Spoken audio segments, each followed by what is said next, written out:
Caso real en la Michoacán. La boda del documento sellado. Rosa Barrenechea, 1891. Bienvenido a este espacio donde la historia guarda silencio y los registros oficiales dejan más preguntas que respuestas. Antes de comenzar, te invito a escribir en los comentarios desde qué lugar nos estás escuchando y si este relato te encuentra de día o en plena noche. Nos interesa saber hasta dónde llegan estas historias y en qué momento del tiempo vuelven a cobrar vida. En este canal exploramos casos reales, desapariciones y misterios ocurridos en distintas ciudades de México. Relatos que fueron ocultados, ignorados o simplemente olvidados con los años. Si te atraen las historias oscuras, basadas en hechos reales, y quieres seguir descubriendo estos archivos silenciados, suscríbete al canal y activa la campana para no perderte ninguno de nuestros relatos. Ahora sí, acompáñanos en esta historia. Caso real en la Michoacán, la boda del documento sellado. Rosa Barrenechea, 1891. Capítulo 1. El sobre que contenía la muerte. En la Catedral de Morelia, Michoacán, en la tarde del 16 de agosto de 1891, aproximadamente 400 invitados estaban presenciando la ceremonia de matrimonio de Rosa Barrenechea con don Sebastián Ugarte, cuando ocurrió algo tan inusual, tan completamente fuera de toda norma de protocolo eclesiástico, que el padre Jerónimo, quien había oficiado cientos de bodas durante sus 30 años como sacerdote, se detuvo momentáneamente en medio de la ceremonia sin saber cómo proceder. Inmediatamente después de que Rosa y Sebastián habían pronunciado sus votos matrimoniales, después de que el padre había declarado «Los declaro marido y mujer ante Dios y la Santa Iglesia», un notario llamado don Fermín Solórzano había emergido súbitamente de los bancos laterales. Había caminado directamente hacia el altar con pasos deliberados y había extendido hacia Sebastián un sobre grande de papel manila sellado con lacre rojo que llevaba impresión elaborada de sello oficial. Don Sebastián Ugarte. El notario había pronunciado con voz formal que resonó en la catedral con autoridad casi igual a la del sacerdote. Según instrucciones que me fueron dadas hace 3 meses por usted mismo, tengo el honor de entregarle este documento en el momento preciso, después de que sus votos matrimoniales han sido pronunciados y registrados como válidos ante Dios y ante la ley. El contenido de este sobresellado es, según sus propias palabras, cuando me contrató, de importancia crítica para asuntos legales que dependen específicamente del momento de matrimonio consumado. Aquí tiene, señor. El sobre había sido colocado en las manos de Sebastián con formalidad ceremonial. Y Sebastián, de pie ante el altar en su traje negro de novio con Rosa a su lado, todavía sosteniendo el ramo de rosas blancas, había tomado el sobre con expresión que varios invitados describirían después como satisfacción apenas contenida, como si estuviera recibiendo no simplemente documento, sino premio que había esperado durante meses. «Gracias, don Fermín», Sebastián había dicho, su voz llevando tono de triunfo que había parecido extrañamente inapropiado para momento solemne de ceremonia matrimonial. Este documento es efectivamente de importancia crítica, y su entrega en este momento preciso es esencial según términos que hemos establecido. Había guardado el sobre en el bolsillo interior de su chaqueta sin abrirlo, sin revelar contenido a Rosa o a cualquier otra persona presente, y ceremonia había continuado con bendición final del padre Jerónimo, con firma de registro matrimonial, con procesión de salida de la catedral. Pero el incidente había dejado sensación de inquietud entre múltiples invitados, porque aunque entrega de documentos legales relacionados con matrimonio no era completamente inusual, la manera en que había sido ejecutada, el timing tan preciso después de votos, la formalidad casi teatral del notario y particularmente la expresión de satisfacción triunfante en rostro de Sebastián, todo había creado impresión de que algo más allá de simple transacción legal estaba ocurriendo. ¿Qué estaba en ese sobre? La tía de Rosa, doña Amparo, había preguntado a don Octavio Barrenechea, padre de Rosa, durante la recepción que siguió. ¿Y por qué fue entregado de manera tan dramática inmediatamente después de votos? Hay algo sobre todo esto que no me parece correcto. Don Octavio había sacudido su cabeza con expresión de confusión igual. No tengo idea. Sebastián nunca mencionó nada sobre documento que sería entregado durante ceremonia. Y la manera en que notario habló sobre importancia crítica y momento preciso después de votos, como si timing fuera absolutamente esencial para validez del documento. No sé qué pensar. Eran preocupaciones que se intensificarían durante las semanas siguientes a medida que Rosa, mujer de salud robusta, que nunca había estado seriamente enferma en su vida, comenzaría a mostrar síntomas de enfermedad misteriosa que médicos no podían diagnosticar o tratar efectivamente. Y cuando Rosa murió el 18 de septiembre, apenas 33 días después de su matrimonio, cuando su familia devastada comenzó a cuestionar circunstancias sospechosas de muerte tan súbita de mujer tan joven y sana, el sobre sellado que había sido entregado a Sebastián durante ceremonia tomaría significado siniestro. Porque lo que el sobre contenía, como se descubriría cuando familia de Rosa finalmente lograría obtener acceso a su contenido mediante orden judicial, era testamento que Rosa había firmado 3 meses antes de la boda. Testamento que Sebastián había hecho que preparara notario corrupto, testamento que especificaba que si Rosa moría por cualquier causa, en cualquier momento después de su matrimonio con don Sebastián Ugarte, toda su herencia considerable de 150,000 pesos pasaría completamente a Sebastián, como viudo, sin restricción o reversión, a familia de Rosa. Y crucialmente, el testamento incluía cláusula que especificaba que sólo sería válido si era entregado físicamente al beneficiario don Sebastián Ugarte inmediatamente después de consumación legal del matrimonio mediante pronunciación de votos, asegurando así que beneficiario tiene evidencia documental de que testamento era efectivo en momento preciso de matrimonio y que cualquier herencia por viudez que pueda resultar está protegida contra desafíos legales.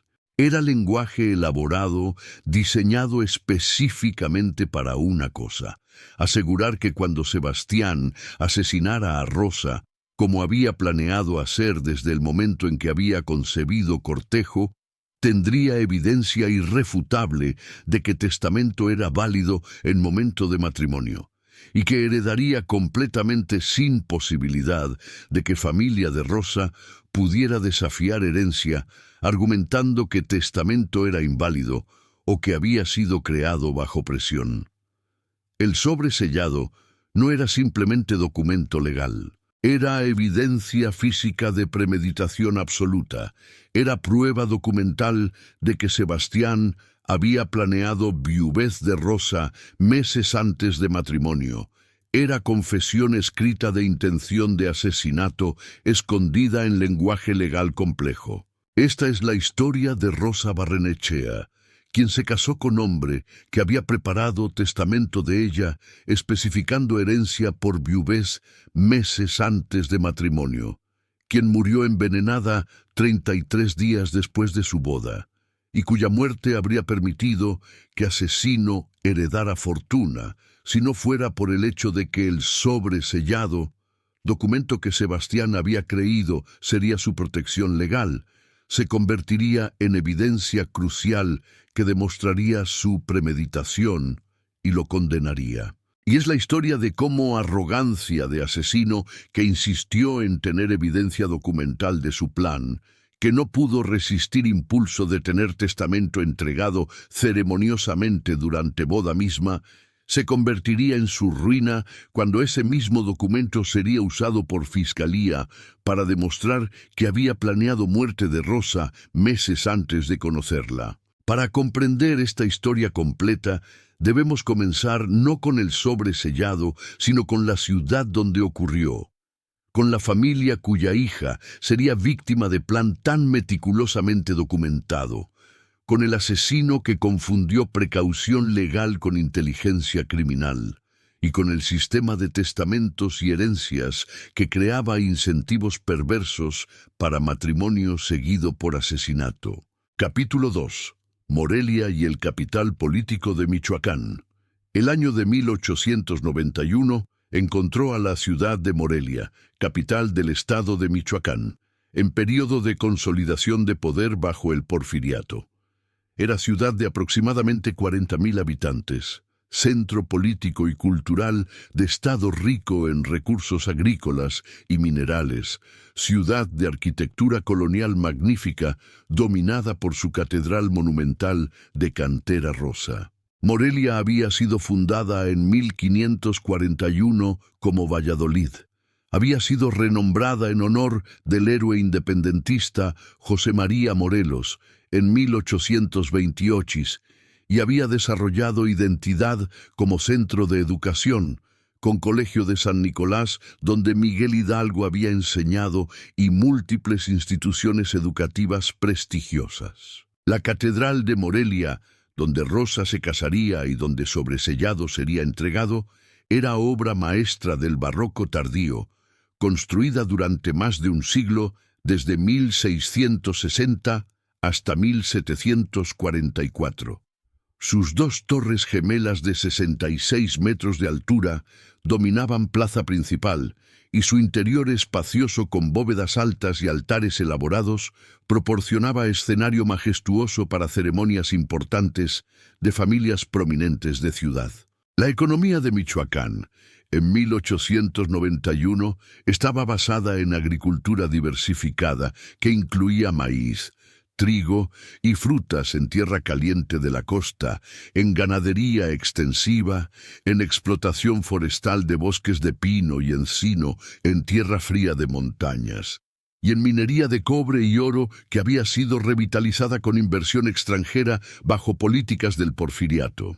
Pero lo más relevante para la historia de Rosa Barrenechea era sistema legal que gobernaba testamentos, herencias y derechos matrimoniales en Michoacán en 1891, sistema que estaba en transición entre prácticas coloniales tradicionales y reformas liberales, pero que todavía contenía vulnerabilidades que criminales sofisticados podían explotar. Las leyes de reforma habían secularizado matrimonio, habían establecido registro civil y habían dado más libertad a individuos para disponer de propiedades mediante testamento sin restricciones de mayorazgo o vinculación que habían caracterizado período colonial. Pero estas libertades habían creado oportunidades para fraude. Persona podía crear testamento bajo presión o engaño. Podía ser manipulada para establecer beneficiarios que no reflejaban sus deseos verdaderos, y si testamento era ejecutado con formalidades legales apropiadas, era difícil desafiarlo después de muerte del testador. Particularmente relevante era práctica de testamentos, que especificaban que herencia pasaría a beneficiario en momento de matrimonio, o inmediatamente después de matrimonio, lenguaje diseñado teóricamente para asegurar que esposa o esposo heredara según deseos del testador. Pero este lenguaje también podía ser abusado. Asesino podía hacer que víctima creara testamento antes de matrimonio, especificando herencia al futuro esposo, y entonces, una vez casados, asesinar a víctima sabiendo que heredaría inmediatamente según términos del testamento. El sistema de notarios en Michoacán, como en resto de México, daba a estos profesionales poder considerable de autenticar documentos, dar fe de firmas y crear instrumentos legales que eran presumidos válidos a menos que fraude pudiera ser probado. Y notarios corruptos, por precio apropiado, estaban dispuestos a participar en esquemas fraudulentos, a crear documentos que servían intereses criminales de clientes. Don Fermín Solórzano, notario quien había entregado sobresellado a Sebastián durante ceremonia de boda de Rosa, era ejemplo de este tipo de profesional corrupto. Hombre que había vendido su integridad profesional por 1.000 pesos que Sebastián le había pagado para crear testamento fraudulento de Rosa y para participar en teatro elaborado de entregarlo ceremoniosamente durante boda. La sociedad de Morelia en 1891 estaba dominada por familias de hacendados, mineros, comerciantes y profesionales que formaban élite relativamente pequeña. Había también clase media de artesanos, pequeños comerciantes, empleados gubernamentales y educadores. Y mayoría de población consistía en trabajadores agrícolas, sirvientes domésticos y trabajadores informales que vivían en pobreza relativa. Para mujeres de familias de élite como Rosa, la vida ofrecía educación en conventos o escuelas privadas, participación en vida social activa centrada en eventos religiosos y familiares, pero subordinación legal casi completa. Mujer casada, no tenía control de su propiedad sin permiso de esposo, no podía iniciar acciones legales independientemente y tenía opciones limitadas si enfrentaba abuso o explotación matrimonial. Y crucialmente, cuando mujer de familia rica moría súbitamente después de matrimonio, particularmente si había testamento que beneficiaba a esposo, era extremadamente difícil para familia de mujer muerta desafiar herencia del viudo, incluso si sospechaban asesinato. Burden de prueba era alto, evidencia médica de envenenamiento era difícil de obtener con tecnología de época, y viudos de familias respetables frecuentemente podían usar conexiones sociales y legales para bloquear investigaciones. Era este ambiente de impunidad potencial que había hecho que Sebastián Ugarte sintiera confianza de que podía ejecutar plan de casarse con Rosa, asesinarla y heredar su fortuna sin consecuencias serias. Pero había cometido error crucial. Su insistencia en documentar plan meticulosamente, su necesidad de tener testamento entregado ceremoniosamente durante boda como protección legal, había creado evidencia física de premeditación que eventualmente lo condenaría. Capítulo 3. Rosa Barrenechea y su herencia codiciada. Rosa Barrenechea había nacido en el año de 1868 en Morelia.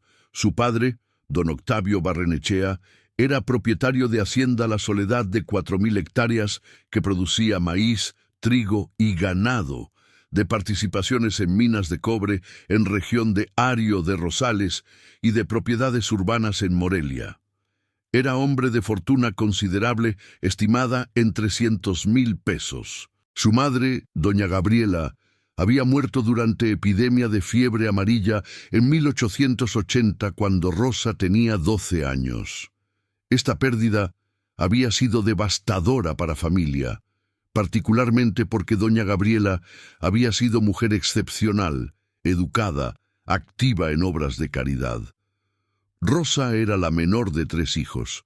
Su hermano mayor, Rodrigo, tenía 28 años en 1891 y administraba Hacienda con su padre. Su hermana mayor, Inés, tenía 26 años y estaba casada con abogado prominente de Morelia. A sus 23 años, Rosa era mujer de inteligencia notable y ambición de participar en mundo más allá de limitaciones tradicionales de su género. Tenía rostro ovalado con rasgos distintivos, ojos verdes penetrantes, cabello castaño rojizo ondulado y constitución robusta que reflejaba salud excelente.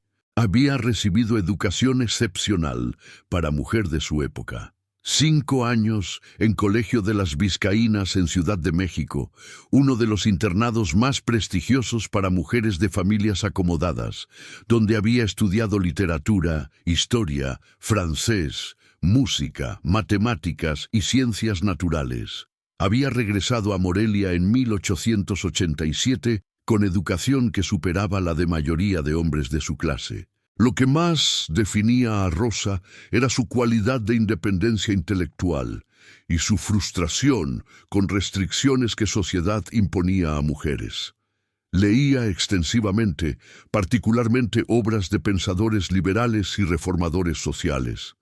Participaba en tertulias literarias donde discutía ideas con hombres educados de Morelia, actividad que algunas personas consideraban inapropiada para mujer soltera, y expresaba opiniones sobre política, economía y reforma social que muchos consideraban demasiado avanzadas. Rosa es mujer de ideas modernas, su padre había dicho con mezcla de orgullo y preocupación. Habla sobre derechos de mujeres, sobre educación universal, sobre reforma de leyes matrimoniales. Admiro su intelecto, pero temo que sus ideas hagan difícil encontrar esposo apropiado que acepte esposa tan independiente. La herencia que Rosa recibiría era extraordinaria. Don Octavio había establecido en su testamento que Rosa heredaría 150,000 pesos en efectivo, participaciones en minas valoradas en 50,000 pesos y casa grande en Morelia valorada en 30,000 pesos. Era herencia de 230,000 pesos, una de las más grandes que sería recibida por mujer en Michoacán en esa generación. Don Octavio había estructurado herencia de Rosa de manera específica para intentar protegerla de esposo potencialmente explotador.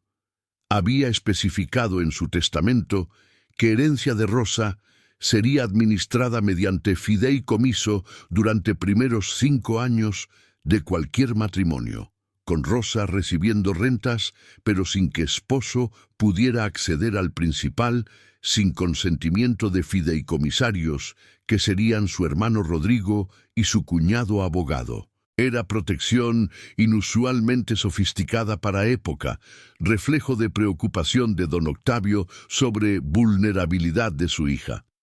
Pero protección solo sería efectiva si Rosa no creara testamento que la anulara. Y era precisamente esto que Sebastián Ugarte había logrado mediante manipulación elaborada. El cortejo de Rosa por Sebastián había comenzado en abril de 1891. Sebastián había sido presentado a familia Barrenechea como ingeniero de minas que había estudiado en Escuela Nacional de Minería en Ciudad de México. Hombre de 32 años con experiencia en operaciones mineras, con reputación de competencia técnica. Don Octavio había investigado antecedentes de Sebastián mediante contactos en industria minera y respuestas habían sido satisfactorias. Sebastián efectivamente había estudiado ingeniería de minas, había trabajado en varias operaciones en Guanajuato y Zacatecas, tenía conocimiento técnico sólido. Lo que investigación no había revelado, lo que Sebastián había ocultado meticulosamente, era que no tenía capital propio, que vivía de salarios modestos como consultor, que tenía deudas considerables de estilo de vida que excedía sus ingresos, y que había cortejado previamente a 2 herederas ricas en otros estados, corteos que habían terminado cuando familias habían descubierto su situación financiera precaria. Durante 4 meses, Sebastián había cortejado a Rosa con estrategia sofisticada, diseñada específicamente para apelar a su intelecto e independencia. No había actuado como pretendiente tradicional que buscaba esposa sumisa, sino como admirador de su inteligencia, como aliado de sus ideas progresistas, como hombre que respetaría su autonomía. Rosa, eres mujer extraordinaria, había dicho durante cortejo. Tu intelecto, tus ideas, tu visión de futuro donde mujeres tendrán derechos iguales. No busco esposa tradicional que simplemente obedezca, busco compañera intelectual, y tú eres esa mujer. Eran palabras que habían resonado profundamente con Rosa, que había anhelado durante años ser vista como igual intelectual en lugar de como propiedad matrimonial, y había respondido al cortejo de Sebastián con entusiasmo que preocupó a su familia. Sebastián me entiende de manera que ningún otro hombre ha entendido, Rosa había dicho a su hermana Inés. Ve mi mente, no solo mi dote. Respeta mis ideas. Creo que podríamos construir matrimonio verdaderamente moderno basado en respeto mutuo e igualdad. Eran esperanzas que Sebastián había cultivado deliberadamente mientras secretamente planeaba manipularla para crear testamento que anularía protecciones que su padre había establecido. Capítulo 4. Sebastián Ugarte y el testamento fraudulento. El hombre que se casaría con Rosa Barrenechea el 16 de agosto de 1891 no era ingeniero visionario que respetaba independencia femenina, sino estafador sofisticado que había perfeccionado arte de cortejo fraudulento seguido por asesinato mediante envenenamiento. Sebastián Ugarte había nacido en 1859 en familia de clase media empobrecida en Guanajuato. Había estudiado efectivamente ingeniería de minas, financiado mediante becas y trabajos, y había recibido título legítimo. Pero había descubierto que vida de ingeniero asalariado no proporcionaba riqueza que codiciaba, y para sus 20 años había comenzado a complementar ingresos legítimos con fraudes variados. Para 1885 había desarrollado especialización más oscura: identificar herederas ricas, cortejarlas mediante performance de ser hombre que respetaba su intelecto e independencia, y entonces, una vez casados, asesinarlas mediante métodos que parecían ser enfermedad natural, heredando como viudo antes de que sospecha seria pudiera desarrollarse. Su primera víctima conocida había sido mujer llamada Eulalia, en Zacatecas, en 1887.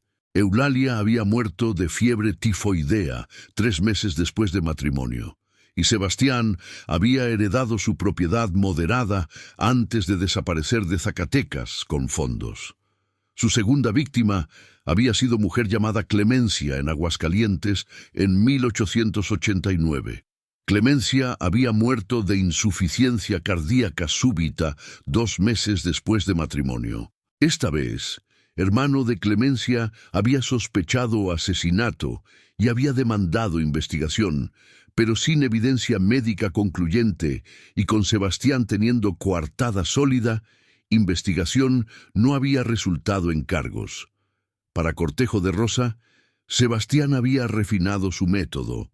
Había comprendido que simplemente asesinar a esposa y heredar según leyes matrimoniales estándar podía resultar en desafíos legales de familia, particularmente si familia era rica y poderosa como Barrenechea. Necesitaba evidencia documental irrefutable de que Rosa había querido que él heredara completamente, y había desarrollado plan que consideraba brillante: hacer que Rosa creara testamento antes de matrimonio, testamento que especificara que él heredaría completamente como viudo, y tener testamento entregado ceremoniosamente durante boda misma, como evidencia de que era válido en momento preciso de matrimonio. El proceso de manipular a Rosa para crear testamento había sido ejecutado durante mes de mayo de 1891.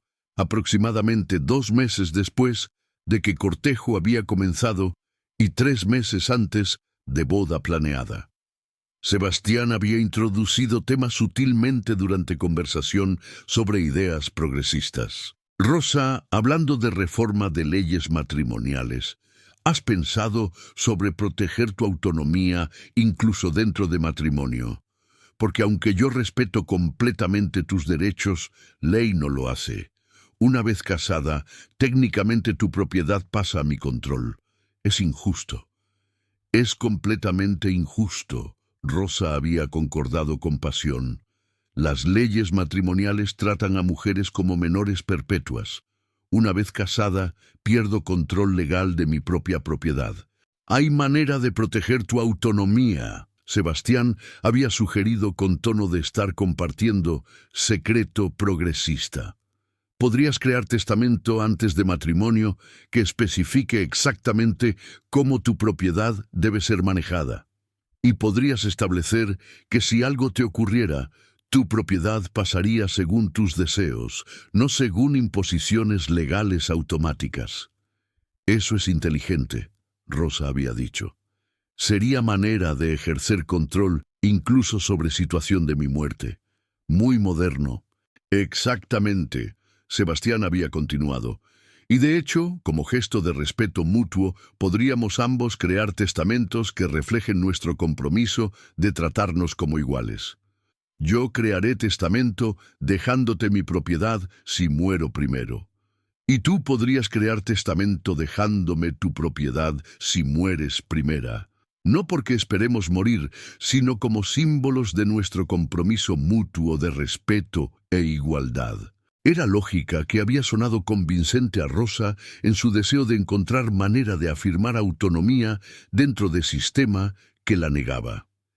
Y había acordado crear testamento. Sebastián había llevado a Rosa a oficina de don Fermín Solórzano, notario que Sebastián había sobornado previamente con 1,000 pesos para participar en fraude. Y don Fermín había preparado testamento que Rosa había firmado. Testamento que en superficie parecía ser documento moderno protegiendo autonomía, pero que en realidad era trampa legal. El testamento especificaba que, en evento de muerte de Rosa Barrenechea de Ugarte, en cualquier momento después de su matrimonio con don Sebastián Ugarte, toda su herencia pasará completamente y sin restricción a su esposo Sebastián como beneficiario único, reflejando su deseo mutuo de que esposo sobreviviente herede completamente como expresión de amor y respeto. Y crucialmente, testamento incluía lenguaje elaborado sobre timing. Este testamento será entregado físicamente al beneficiario don Sebastián Ugarte por el notario abajo firmante inmediatamente después de consumación legal del matrimonio mediante pronunciación de votos, asegurando así que beneficiario tiene evidencia documental de que testamento era efectivo en momento preciso de matrimonio. Era lenguaje que don Fermín había explicado a Rosa como protección contra desafíos legales futuros, pero que en realidad servía a propósito siniestro. Dar a Sebastián evidencia física que podría usar para demostrar que testamento era válido si familia de Rosa intentara desafiarlo después de su muerte. Rosa había firmado testamento sin comprender completamente sus implicaciones. Había sido tranquilizada por don Fermín de que era documento progresista que protegía su autonomía, y había guardado secreto de su familia, según sugerencia de Sebastián, de que su padre conservador podría no entender enfoque moderno. Con testamento asegurado, Sebastián había continuado cortejo hacia matrimonio planeado para agosto. Y había arreglado con don Fermín detalle teatral de entregar sobresellado conteniendo testamento durante ceremonia misma, momento que Sebastián anticipaba sería triunfo de su plan. Capítulo 5. El matrimonio y el envenenamiento gradual. La ceremonia de matrimonio en la Catedral de Morelia había sido evento magnífico apropiado para matrimonio de heredera de familia Barrenechea. Decoraciones florales elaboradas, música de órgano interpretada por organista maestro de catedral, aproximadamente 400 invitados de familias prominentes de Morelia y ciudades circundantes. Rosa había lucido hermosa en vestido de satén blanco, con encaje de Bruselas importado, con velo de tul que caía hasta el piso, con tiara de perlas que había pertenecido a su madre. Y cuando había caminado por pasillo central de la catedral del brazo de su padre, Múltiples personas habían comentado que parecía radiante de felicidad, completamente inconsciente de que hombre con quien estaba casándose había planeado meticulosamente su asesinato. El momento de entrega del sobre sellado había ocurrido exactamente como Sebastián había coreografiado con don Fermín. Inmediatamente después de que padre Jerónimo había declarado a Rosa y Sebastián marido y mujer, don Fermín había emergido de bancos laterales con timing teatral, había caminado hacia altar y había entregado sobre con formalidad elaborada. Según instrucciones que me fueron dadas hace 3 meses, don Fermín había pronunciado, su voz llevando autoridad profesional que prestaba legitimidad a acto fraudulento. Tengo honor de entregar este documento en momento preciso, después de que votos matrimoniales han sido pronunciados. El sobre había pasado de manos de notario corrupto a manos de asesino, y múltiples invitados habían intercambiado miradas de confusión sobre escena extraña que estaban presenciando. ¿Qué es ese documento? Doña Amparo, tía de Rosa, había susurrado a su esposo. ¿Y por qué fue entregado de manera tan dramática durante ceremonia misma? No tengo idea, su esposo había respondido. Pero hay algo sobre todo esto que me inquieta. La manera en que don Sebastián tomó sobre, expresión en su rostro, era como si estuviera recibiendo premio en lugar de documento legal ordinario. La recepción que había seguido en Hacienda La Soledad había sido celebración elaborada con banquete de 12 platos, vinos importados, música de conjunto profesional, baile que había continuado hasta medianoche.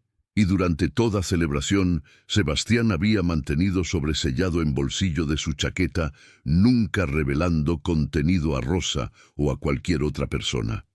¿Qué estaba en sobre que notario te entregó? Rosa había preguntado a Sebastián durante recepción con curiosidad natural. Parecía ser algo importante. Es simplemente documentación de transferencias de propiedad relacionadas con matrimonio. Sebastián había respondido con tono casual, diseñado para desalentar preguntas adicionales. Nada interesante. Asuntos legales aburridos que mi abogado me pidió manejar. No te preocupes por ello. Y Rosa, confiando en esposo nuevo, había aceptado explicación sin presionar más. Durante primeros días, después de matrimonio, Rosa había parecido estar en salud perfecta y en felicidad genuina. Se había establecido con Sebastián en casa que habían alquilado en Morelia, había comenzado a participar en vida social como mujer casada, había continuado sus actividades intelectuales de leer y participar en tertulias. Pero aproximadamente una semana después de matrimonio, Sebastián había comenzado fase de envenenamiento. El método que había seleccionado era arsénico blanco en dosis pequeñas administradas en comida y bebida de Rosa.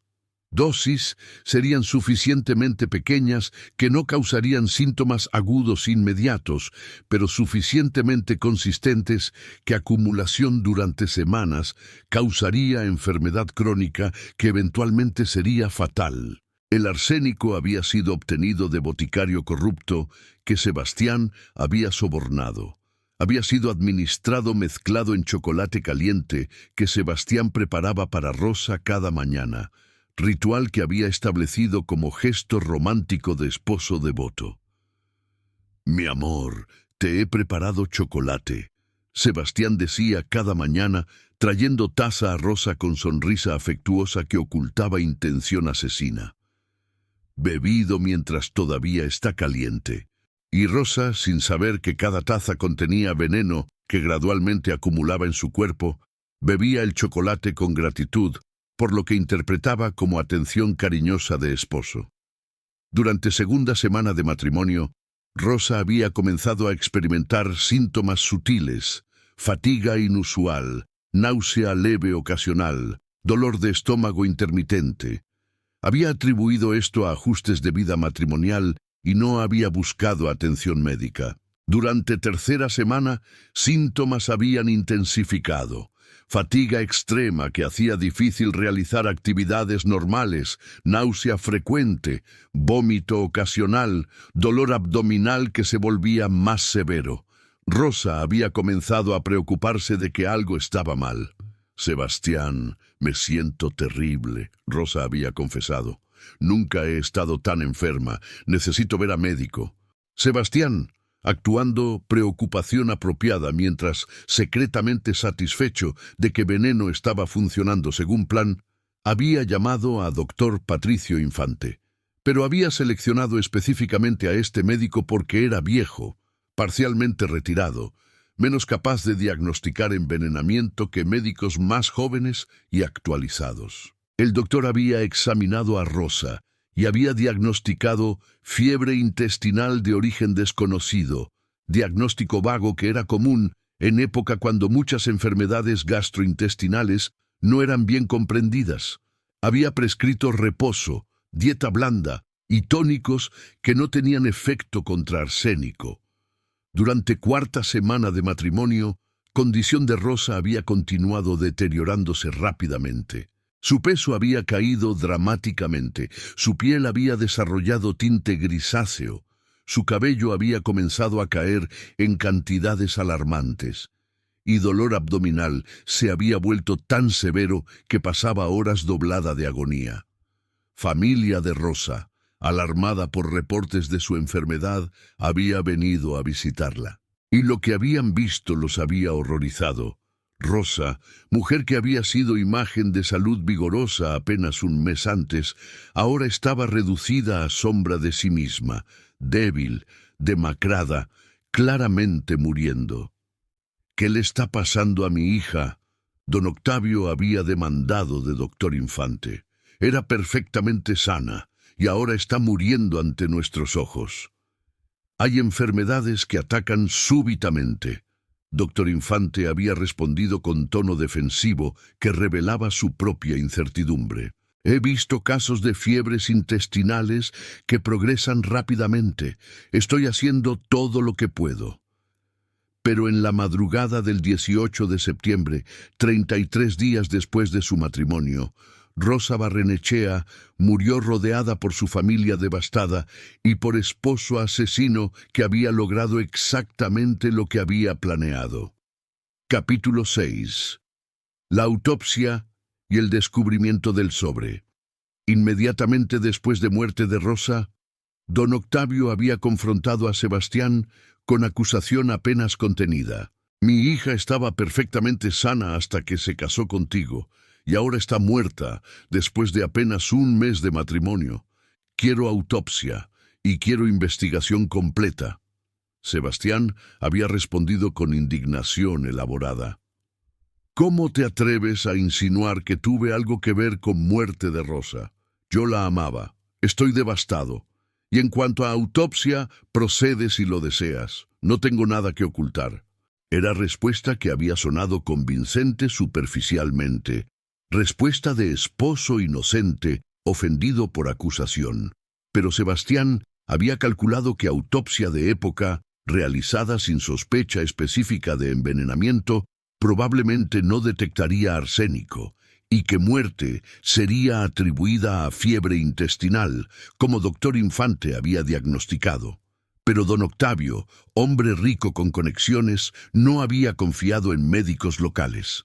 Había traído a doctor Lorenzo Vega, médico forense de Ciudad de México, que era reconocido como uno de expertos principales en toxicología en México.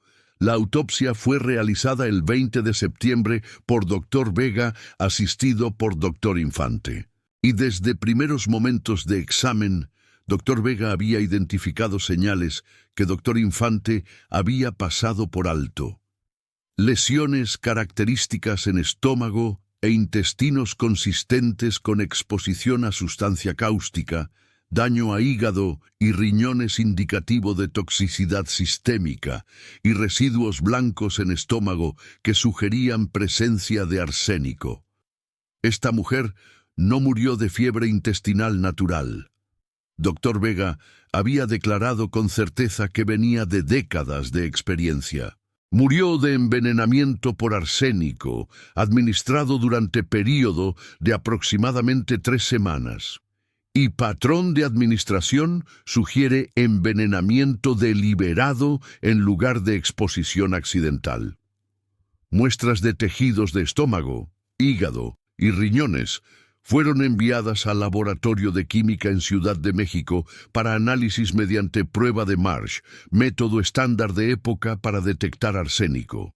Y resultados, recibidos una semana después, fueron inequívocos. Presencia de arsénico en concentraciones letales. Rosa Barrenechea murió de envenenamiento por arsénico. Reporte oficial había declarado: muerte fue homicidio. Era conclusión que transformaba muerte sospechosa en asesinato confirmado. Y sospecha obvia recaía sobre Sebastián, como esposo que había tenido acceso constante a comida y bebida de Rosa.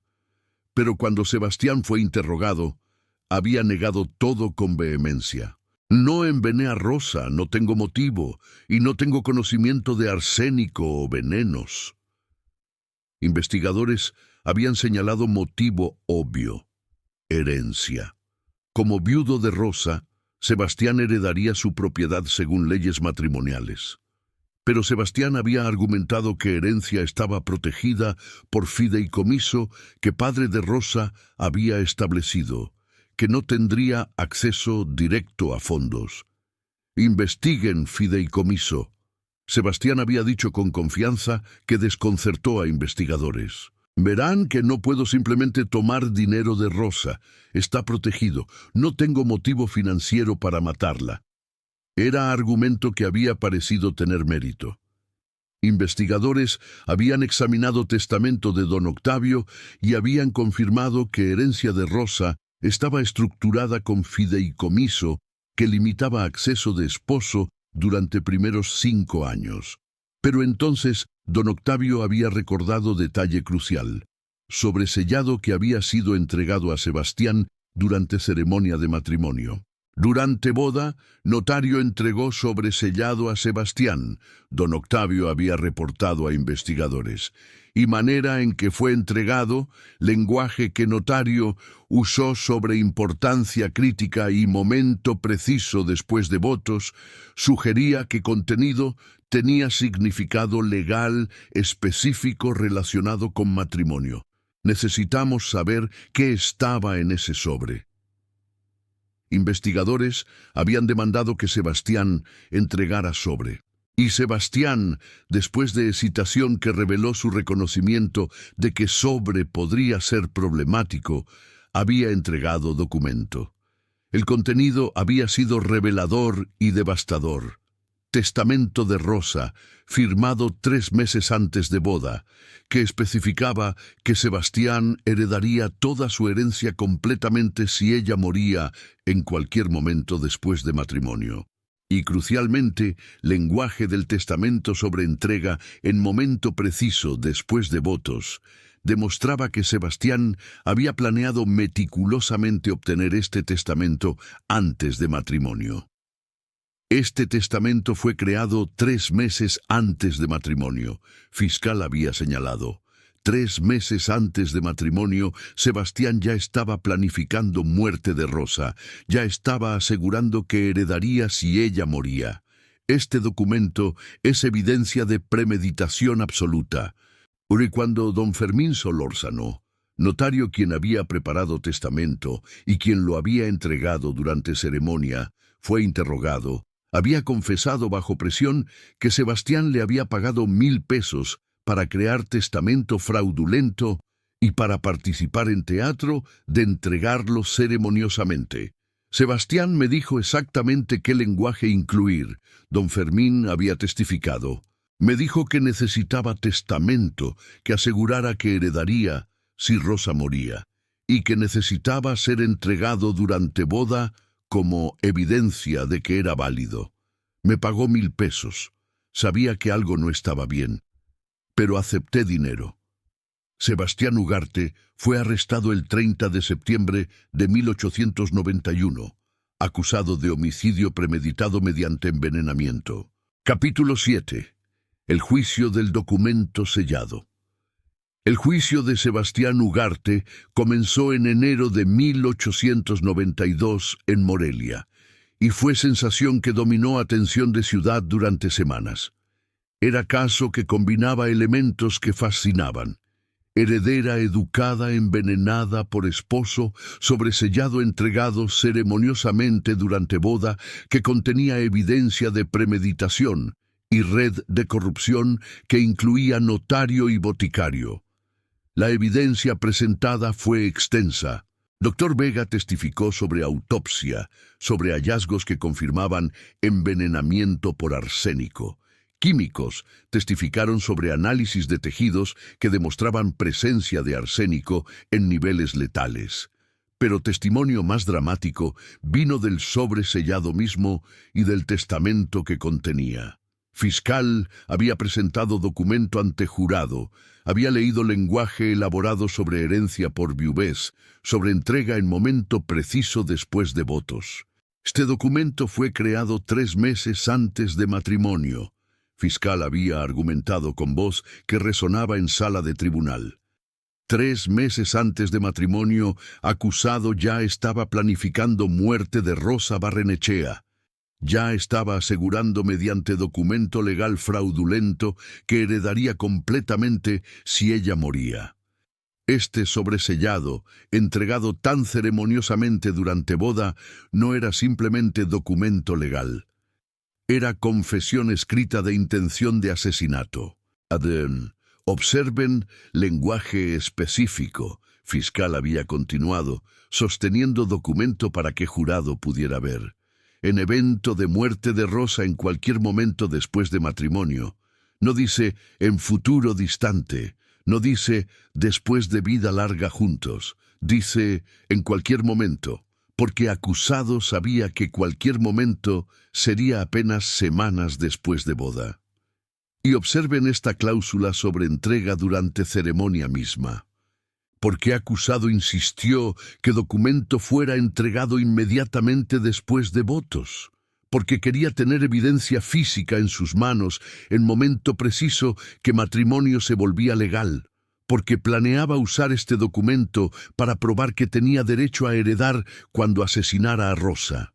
El notario don Fermín testificó sobre cómo Sebastián le había sobornado, sobre cómo le había instruido específicamente qué lenguaje incluir en testamento, sobre cómo había coreografiado entrega durante ceremonia. Me dijo que necesitaba testamento que asegurara herencia por viudez. Don Fermín había testificado con vergüenza evidente. Y me dijo que quería entregado durante boda para máximo efecto legal. Ahora comprendo que efecto legal que buscaba era evidencia de premeditación. Fui tonto en participar. El boticario, quien había vendido arsénico a Sebastián, testificó sobre transacción, sobre cómo Sebastián había comprado cantidad inusualmente grande de arsénico bajo pretexto falso de necesitarlo para eliminar ratas en mina. Me pidió arsénico en polvo fino, boticario había testificado. Dijo que era para ratas, pero cantidad que compró, 200 gramos, era mucho más de lo necesario para ratas. Debía haber sospechado, pero me pagó bien. Y familia de Rosa testificó sobre transformación de Rosa de mujer sana a mujer moribunda durante 33 días de matrimonio, sobre cómo Sebastián había controlado su acceso a médicos, sobre cómo había preparado chocolate para ella cada mañana, ritual que ahora comprendían había sido método de administración de veneno. La defensa de Sebastián intentó argumentar que testamento había sido idea de Rosa, que ella había querido crear documento moderno que reflejara su autonomía. Pero Fiscal había demolido esta argumentación, señalando que Rosa nunca había mencionado testamento a su familia, que había sido mantenido secreto según instrucciones de Sebastián, y que el lenguaje específico del documento servía solo intereses de Sebastián, no autonomía de Rosa. Abogado defensor intentó argumentar que muerte podría haber sido por causas naturales, que presencia de arsénico podría ser contaminación ambiental. Pero evidencia toxicológica era demasiado fuerte, concentraciones demasiado altas para ser explicadas por exposición accidental. Y cuando Sebastián fue llamado a testificar, había cometido error fatal. Había intentado defender testamento como documento legítimo, en lugar de reconocer que era fraudulento. Rosa quería que yo heredara, había insistido. Ella creó ese testamento por su propia voluntad. Entonces, ¿por qué nunca mencionó testamento a su familia? Fiscal había demandado, porque fue mantenido secreto. Sebastián había vacilado. Había proporcionado respuesta incoherente que había revelado su engaño. El veredicto llegó después de 5 horas de deliberación. Culpable de homicidio premeditado, mediante envenenamiento, con circunstancias agravantes, de premeditación elaborada, fraude documental y abuso de confianza matrimonial. La sentencia fue muerte por fusilamiento. Sebastián Ugarte fue ejecutado en Morelia el 15 de abril de 1892. Sus últimas palabras fueron: «El sobresellado fue mi error. Si hubiera guardado testamento secreto, si no hubiera insistido en tenerlo entregado durante ceremonia, nunca habrían descubierto mi plan». Eran palabras que confirmaban lo que todos habían concluido: su arrogancia, su insistencia en documentar meticulosamente su plan, había sido su ruina. Epílogo. El legado del documento sellado. El caso de Rosa Barrenechea tuvo impacto profundo en derecho de testamentos y herencias en México. Dentro de año del juicio, múltiples estados habían implementado reformas que requerían: 1. Período de espera de al menos 6 meses entre firma de testamento que beneficiaba a prometido o esposo y matrimonio, asegurando que testamento no era creado bajo presión inmediata de cortejo. 2. Presencia obligatoria de familiar cercano o abogado independiente cuando mujer creaba testamento que beneficiaba significativamente a prometido. 3. Prohibición de testamentos siendo entregados durante ceremonias de matrimonio o eventos sociales relacionados, eliminando posibilidad de teatro legal que Sebastián había ejecutado. El sobresellado se convirtió en símbolo de cómo documentación elaborada de plan criminal puede convertirse en evidencia que condena a criminal, y fue preservado como evidencia en archivos judiciales de Michoacán, donde permanece hasta hoy. Familia Barrenechea estableció fundación que proporcionaba asesoría legal gratuita a mujeres sobre protección de propiedad en matrimonio, asegurando que futuras mujeres comprendieran implicaciones de documentos que firmaban. Y Historia de Rosa se convirtió en advertencia contada en escuelas de derecho sobre de documento sellado que fue entregado durante boda conteniendo testamento que probaba premeditación de asesinato, evidencia tan clara que criminal mismo había preservado meticulosamente. Descansa en paz, Rosa Barrenechea. Fuiste mujer de intelecto excepcional que fue engañada por hombre que fingió respetar tu autonomía mientras secretamente planeaba tu muerte. Creaste testamento creyendo que era expresión de ideas modernas, sin comprender que era trampa legal diseñada para asegurar que tu asesino heredaría tu fortuna. El sobre sellado que fue entregado a tu asesino durante tu boda, momento que él anticipó como triunfo, se convirtió en evidencia que lo condenó. Su arrogancia de documentar su plan meticulosamente, de insistir en tener evidencia física de premeditación, fue su ruina. Tu muerte expuso red de corrupción, llevó a reformas legales, y tu historia permanece como advertencia sobre importancia de protecciones legales para mujeres en contexto de matrimonio y herencia. Si esta historia te ha conmovido, te invito a dejar me gusta y suscribirte al canal. Activa las notificaciones. Y te pregunto, ¿cómo podemos crear sistemas que protejan a mujeres de manipulación mediante documentos legales complejos? ¿Qué nos dice caso de Rosa sobre importancia de transparencia en asuntos legales matrimoniales? ¿Y cómo podemos asegurar que profesionales como notarios no participen en fraudes?